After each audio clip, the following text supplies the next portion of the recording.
अस्सलामुअलैकुम, नमस्कार, आदाब। मैं हूं आपका दोस्त निहाल अख्तर पयामी और आप देखना शुरू कर चुके हैं आपका अपना चैनल, आपका प्यारा चैनल गांव मोहल्ला। साथियों, गांव मोहल्ला बिहार विधानसभा चुनाव से जुड़ी हर छोटी बड़ी खबरें आप तक पहुंचाता रहा है। जदयू के एक एमएलसी हैं डॉक्टर खालिद अनवर, पत्रकार भी हैं, हमारे गुरु हैं। हमने दिल्ली में साथ जर्नलिज्म किया है। अब बिहार सरकार के एमएलसी हैं, नीतीश कुमार के बेहद करीबी हैं। बिहार में चुनाव है और सीमांचल में सीए एनआरसी एनपीआर को लेकर जिस तरह से नीतीश कुमार के जो विधायक के प्रत्याशी हैं घेरे जा रहे हैं और नीतीश कुमार के कामकाज के बखान को लेकर वो यहाँ सीमांचल के दौरे पर हैं। आज उन्होंने किशनगंज में प्रेस कॉन्फ्रेंस किया, लेकिन गांव मोहल्ला की टीम ने प्रेस कॉन्फ्रेंस से पहले उनसे मुलाकात की, उनसे कई सवालात किए।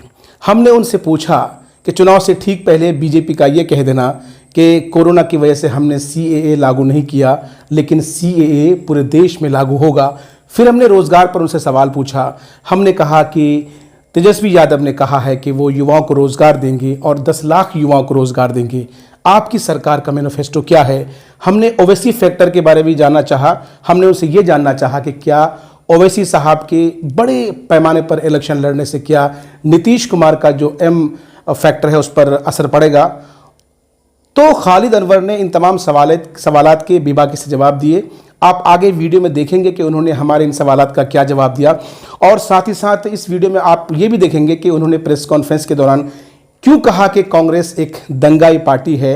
उन्होंने क्यों कहा कि कांग्रेस ही की वजह से आज देश में सीए एनआरसी एनपीआर जैसी जो बला है वो उभर कर आई है।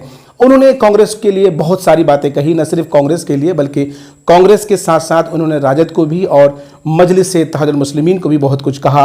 हम आपसे विनम्र आग्रह करते हैं कि वीडियो को स्किप मत करिएगा, वीडियो को आखिर तक देखिएगा, और आप सबसे गुजारिश है कि प्लीज़ कमेंट्स में गाली गलौज बिल्कुल मत करिएगा, बल्कि एक सम्मानित नागरिक होने की हैसियत से, एक सम्मानित जो है साहब देशवासी होने की हैसियत से प्लीज़ गाली गलौज ना करके तार्किक तौर पर अपनी बात रखिएगा। प्लीज़ वीडियो को कंटिन्यू करिए। देखिए, 15 साल से हमारी सरकार है बिहार में, और 15 साल से लगातार काम हो रहा है, तरक्की के काम हो रहे हैं। बहुत सारे काम बाकी भी रहेगा, उसको पूरा करना है। बिहार की पब्लिक इन सब चीज़ों को समझती है और वो चाहती है कि नीतीश कुमार इस प्रदेश के मुख्यमंत्री बने, और इसलिए सब लोग मोहब्बत कर रहे हैं। हम लोग सब लोगों से जाके मिल के कॉन्टेक्ट करके इसी बात को बताने की कोशिश कर रहे हैं। ठीक पहले चिराग पासवान का बगावत करना और लगातार हर जगहों से अपने उम्मीदवारों को उतारना, क्या ये सोची समझी साजिश समझी जाएगी इसे? देखिए, निगेटिव पॉलिटिक्स होती है, मनफी सियासत करने वाले लोग क्या साजिश कर रहे हैं इस पे ज़्यादा ध्यान नहीं देना चाहिए। लेकिन पहली मर्तबा ऐसा हो रहा है कि कोई पॉलिटिकल पार्टी किसी को हराने के लिए इलेक्शन लड़ रही, जीतने के लिए नहीं लड़ रही। लेकिन सर, आप ही के सहयोगी बीजेपी के नेता का चुनाव से ठीक पहले ये कह देना कि साहब कोरोना के वजह से सीए जो है अभी रुका हुआ है, कहीं ना कहीं मुसलमानों पे गलत मैसेज जाएगा इससे? तो नहीं, ये देखिए, ये समझने की ज़रूरत है कि सीएए का ताल्लुक डायरेक्ट मुसलमानों से नहीं है। जब उसको आप एनपीआर और एनआरसी से जोड़ते हैं तभी उसका ताल्लुक मुसलमानों से बनता है। तो सीएए जिन शरणार्थियों के लिए लाया गया है, बंगाल में कुछ हैं, कुछ उत्तर प्रदेश में, कुछ इधर हैं, जो 20-25 हज़ार शरणार्थी जो 40-50 बरस से रह रहे हैं, उनको नागरिकता देने के लिए सीएए लाया गया था, और इसी वजह से जनता दल यूनाइटेड ने सपोर्ट किया था। जनता दल यूनाइटेड का मानना है कि आप किसी को नागरिकता दें जो बहुत दिनों से रहा, इसमें किसी को न मुसलमानों को एतराज़ है न किसी को एतराज़ है, लेकिन इसको टूल बना करके किसी को धमकाएं, ये सही नहीं है।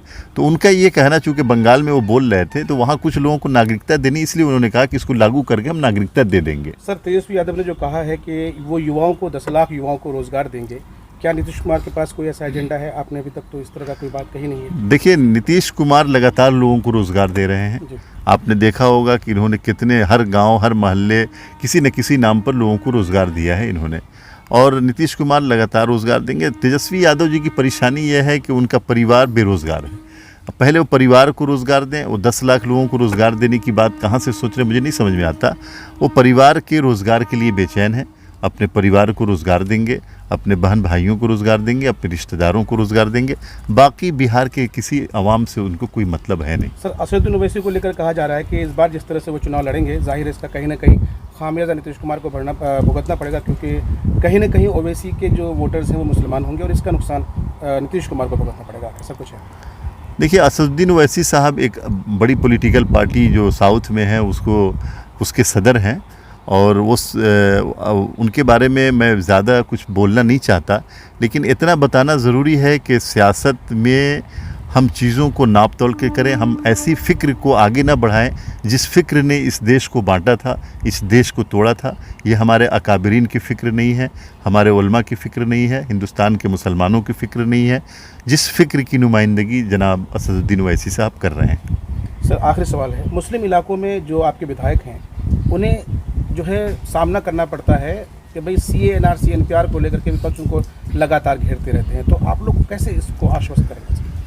देखिए, अपोजिशन का काम है घेरने का, लेकिन ये समझना चाहिए कि नीतीश कुमार की पहली सरकार है एनडीए की जिसने बिहार के असेंबली से ये पास किया कि हम NPR 2010 के तर्ज पे करेंगे और NRC किसी कीमत पर बिहार में नहीं होने देंगे।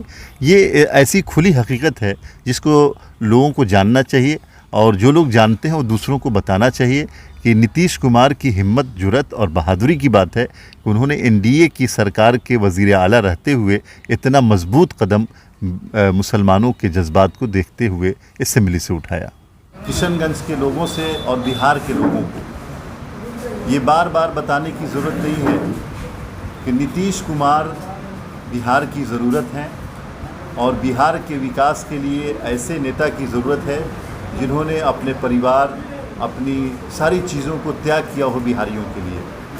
ख़ास तौर से किशनगंज के मामले में ये समझना ज़रूरी है कि नीतीश कुमार ने कोसी के इलाके में और किशनगंज में कितना विकास का काम किया, कितनी तरक्की का काम किया है। यहाँ कांग्रेस पार्टी और महागठबंधन के उम्मीदवार हैं, वो कांग्रेस पार्टी जिसने इस मुल्क में फसादात की एक लंबी चौड़ी फहरिस्त दी है, लंबे चौड़े फसादात कराए हैं, वो कांग्रेस पार्टी जिसने इस मुल्क में सबसे पहले NRC की बुनियाद डाली और असम के मुसलमानों के ऊपर जुल्म किया, वो कांग्रेस पार्टी जिसने बिहार के भागलपुर में हज़ारों की तादाद में मुसलमानों का कत्लेआम कराया, वो कांग्रेस पार्टी आज सेकुलर बन करके किशनगंज के मुसलमानों को गुमराह करने की कोशिश कर रही है।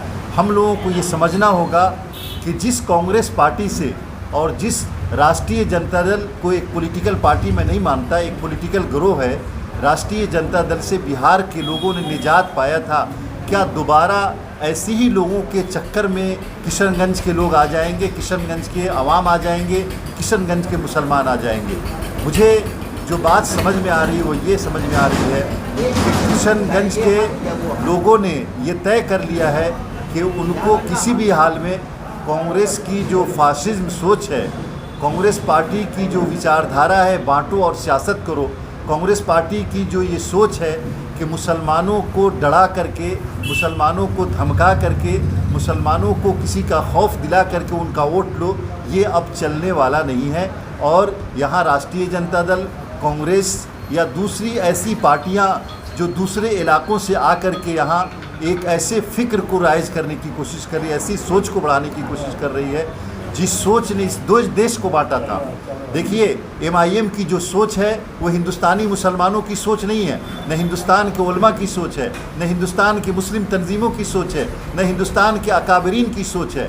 इसी सोच ने इस देश को बांटा था और वही सोच आज समाज को बांटने की कोशिश कर रहा है। इस तरह के सभी सोच को किशनगंज, कोसी और बिहार के मुसलमानों ने रिजेक्ट कर दिया है, जिसका नतीजा आपको 10 नवंबर को मिल जाएगा।